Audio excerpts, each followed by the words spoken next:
Susan Winter. I know we're all kind of at the point of enough about Tom Cruise already, but I can't help wondering how Scientology is handling Tom's recent injury while filming Mission Impossible 6. It's been confirmed he broke an ankle and possibly injured his hip. Does he have to have special sec checking or other punishment for his blatant failure to maintain that bone's health? Aren't OTs supposed to be able to keep their bodies whole and healthy? And Teresa Gerals. Here's my question, and some are smart-ass observations. If Tom Cruise is OT8, how is it that he got hurt at all? How do they justify an injury to the great one in the Scientology world? I understand that if something happens, it is turned back on the person as being their fault. They brought it in with something they are hiding, some crime or other nonsense. But what happens when it's Tom Cruise or David Miscavige? Eventually, one of them is going to get old, sick, hurt, and not just drop a body in hiding. Someone is going to notice.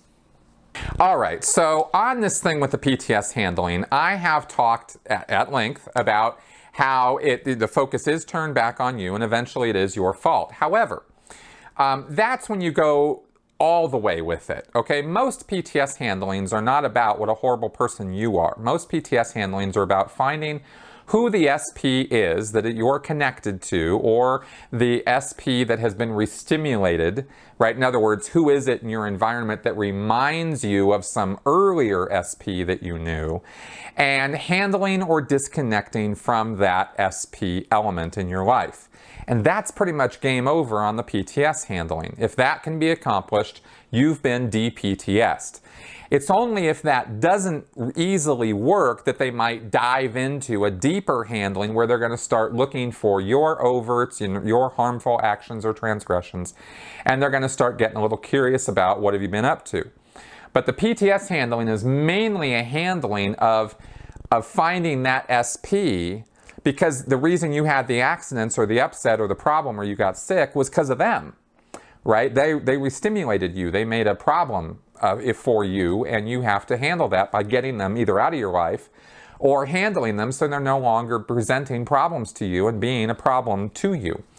And that's really the long and short of a PTS handling. Now, with the case of, Tom Cruise breaking his ankle, Tom Cruise is going to get a PTS handling. And if that PTS handling finds, that there was some guy on set that day who was giving Tom a hard time, which is probably the kind of thing that came up, then, or maybe Leah's show or something like that, right? And somebody mentioned it to Tom, or, somehow he was reminded of it because he saw a billboard with Leah's face on it, or she won the Emmy and it freaked him out, or what, there could have been 1,000 different scenarios as to what could have been the SP element in Tom Cruise's life that could have upset and what they call interbulated him, right?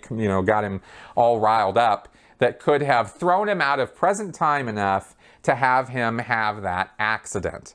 Because that's how it's going to be looked at in the world of Scientology. It's not going to be looked at as it's Tom Cruise's fault or Tom Cruise is to blame for what happened. It's going to be looked at as, some SP got into his vicinity and got him affected, and they're going to take him in a session and they're going to deal with that way. And that would be how Tom would be handled on that. Now, if that didn't easily handle it and Tom wasn't happy with that and that didn't really work out, then they might dive deeper and see, was it some restimulated SP or was it a false PTS situation? In which case, if it's called a false PTS situation, then that means they're going to start looking for your evil intentions or your overts or what it is that you've been up to that you shouldn't have been. But that's going to be the last thing they're going to try to do with Tom Cruise, because he's Scientology's poster boy and he's the man. So nobody's going to regard him with suspicion, right? They're going to regard everybody around him with suspicion, and I wouldn't be surprised if it came up that somebody in Tom's entourage who was a Scientologist or somebody in that zone would be sec checked, right? They'd probably come down on like a ton of bricks on anybody around him who was giving him problems, giving him a hard time, not pulling their weight, not, shouldering their responsibility to service Tom and be there for him. Those are the people who are going to be getting under the microscope, right? And if they're Sea Org members, out they go, right? So that's that's how that would be dealt with Tom.